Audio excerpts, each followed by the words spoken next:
him. I want to watch the news. Are you making headway at least? This is the news.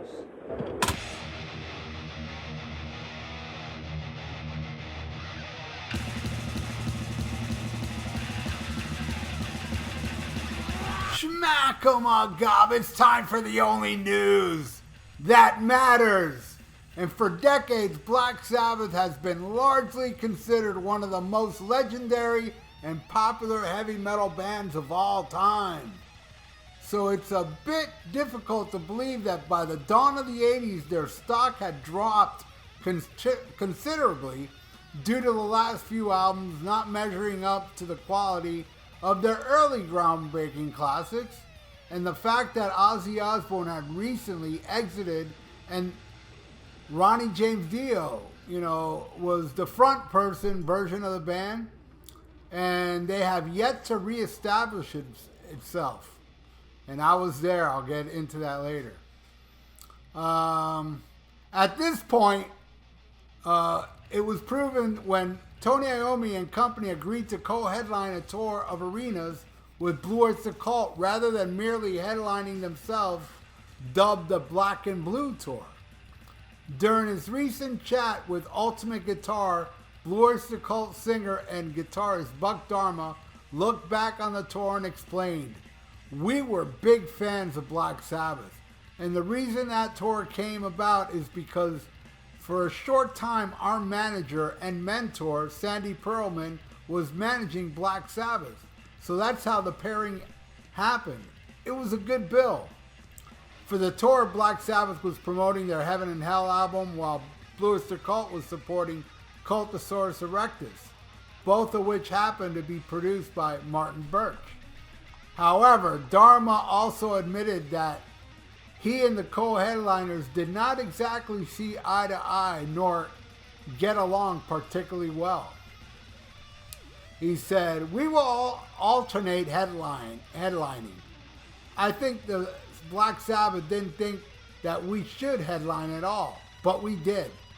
And they were kind of standoffish. We were friendly with Ronnie James Dio because we knew him previously.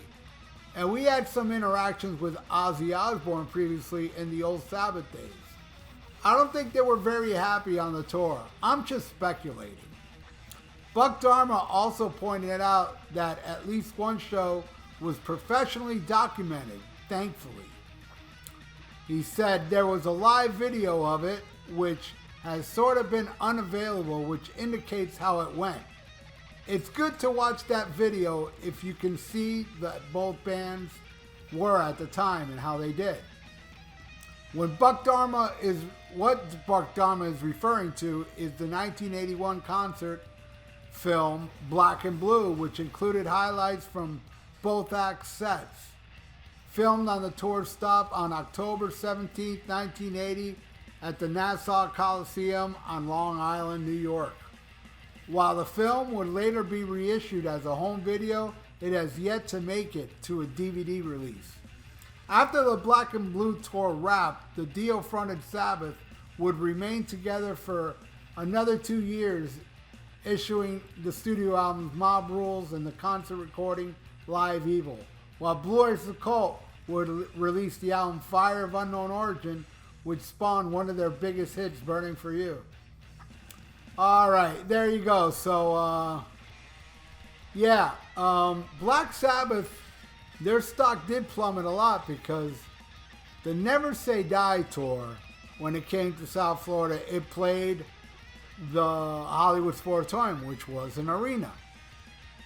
When they came back for Black Sabbath, the Heaven and Hell tour, it was at the Miami High Live. It was not even half the size of the Sportatorium. But man, was that show packed. That was probably my second show ever. One of my very first shows. No, wasn't my second show. It had to be at least my third or fourth show. But it was packed. I don't remember if it was sold out or not, but I was up in the balcony in the first half of the show.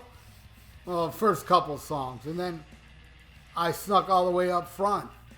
It was easy to sneak up front back in, especially that venue.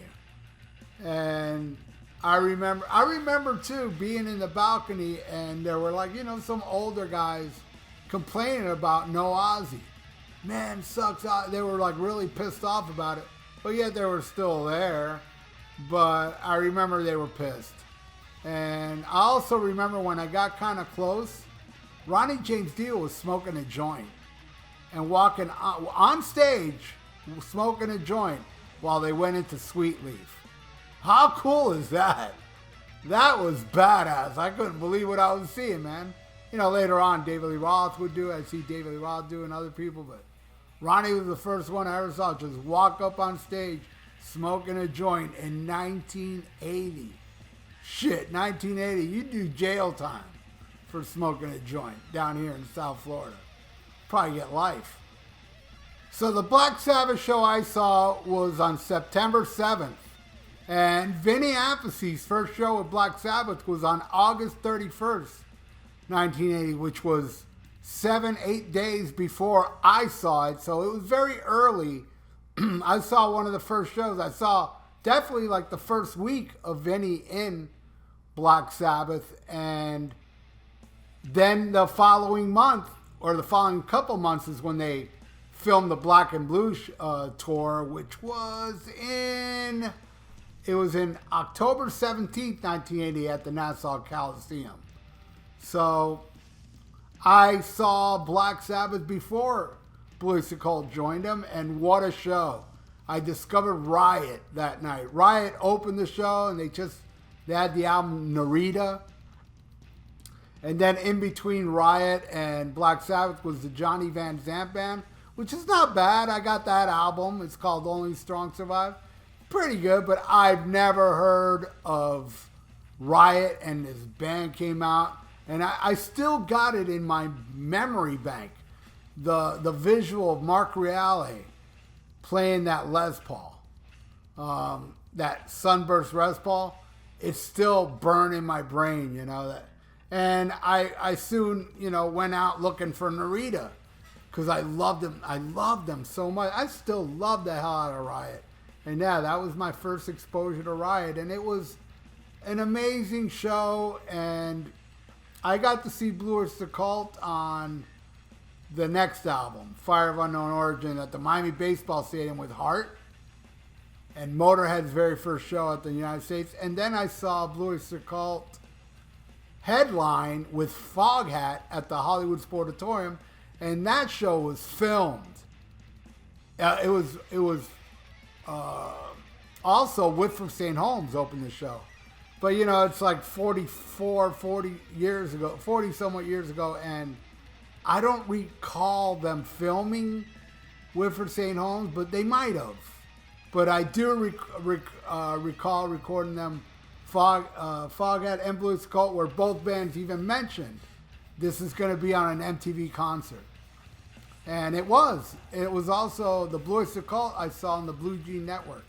And I want to thank my co-host on Almost Human Live, who got me both full shows of Foghat and Blue Öyster Cult. And another thing, at the time when Blue Öyster Cult was slowly earning its spot among the rock music's greats, they were called America's answer to Black Sabbath. This was mostly marketed by their manager, Sandy Pearlman, who gave his all to help the band's success.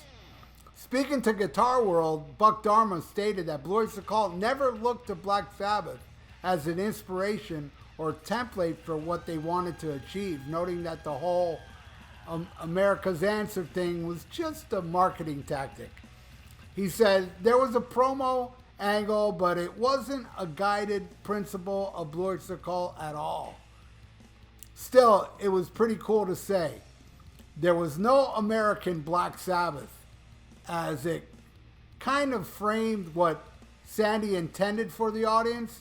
In reality, we were a lot more eclectic and all over the place stylistically, but Sabbath was great. We were huge fans. Buck Dharma reflects on Sandy Pearlman's role in the band, revealing the manager did more than just his job description would entail. He said Sandy could have been an artist, but he really couldn't sing and he couldn't play any instrument. But he was brilliant in terms of understanding what a song was. As a critic of music, he was really good. We all sort of learned a lot, from him.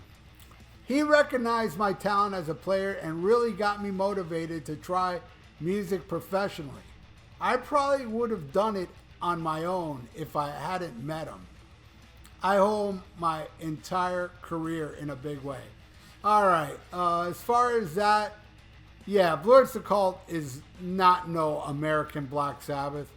I think a lot of that too, like if you want to point, if you only knew one song from Blue Öyster Cult and it was Cities on Flames, then yeah, you'd say they're America's Black Sabbath. But man, all their other songs were, just like he said, all over the place, eclectic.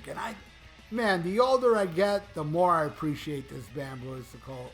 I own everything they ever released, and they're coming my way. And the last time I saw them open for Blue Öyster Cult, which was cool, they played a lot off The Symbol Remains, which what I was hoping for. But this time they're coming to that same venue, headlining. So I'm very excited about that. Even though I say, I don't want to go to shows anymore, I'm going to go to this one. Well, also I'm going to Michael Schenker and Bruce Dickinson. I can't help it. But anyway, there you go. That is the only news that matters. What do you all think about Blue Öyster Cult? And who saw the tour? I know many of you did. I'm not the only old fart that's on this channel. I don't watch my stuff, but anyway, I know a lot of you saw Black Sabbath and Blue Öyster Cult. Leave it in the comments below what you think. Who was better that night? And I would love to know. And also, is there anybody out there besides me that saw the Black and Blue movie in a theater at a midnight movie? Leave that in the comment below as well. And thank you so much for watching The Only News That Matters. Please subscribe to my channel if you haven't and ring that little notification bell and like the video. It's good for the YouTube algorithms. So stay frosty, listen to Black Sabbath, and smack 'em a gob. Farewell and adieu to you fair Spanish ladies. Farewell and adieu, you ladies of Spain. For we've received orders for to sail back to Boston. And so never more shall we see you again.